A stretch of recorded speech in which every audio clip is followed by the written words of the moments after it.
Well, so getting back to the accredited investors, Cindy, say we don't have access to MERRILL's third party vetting service, or we don't know about it. How would, or you don't want to pay the $65 per person? What is an acceptable form of vetting that would comply with the SEC's regulations or requirements? Yeah, you would have to have them either vetted by their CPA, who would provide a letter, an attorney can provide a letter. You, as the sponsor, can personally go through all of their financials and determine if they meet the accreditation requirement.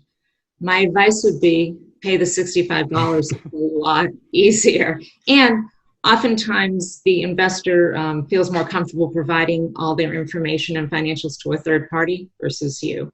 And then you get the letter from, it's verifyinvest, I think, .com. You get the letter from them and you're good to go.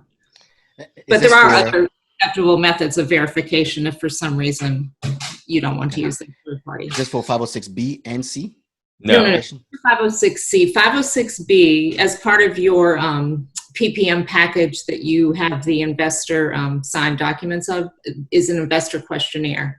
And that's, an 8 to 10 page questionnaire that the investor fills out with basically answering all questions about their financials and their net worth and their income.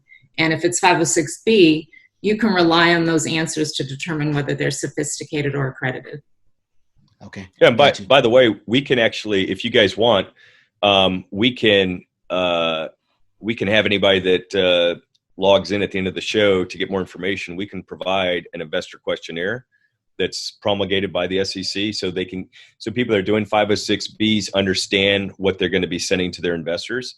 What Cindy said is very important, and no, this is not a dig towards Heath, but if you can't spend the $65 per person to have somebody else verify and take the liability, you shouldn't be doing a 506C.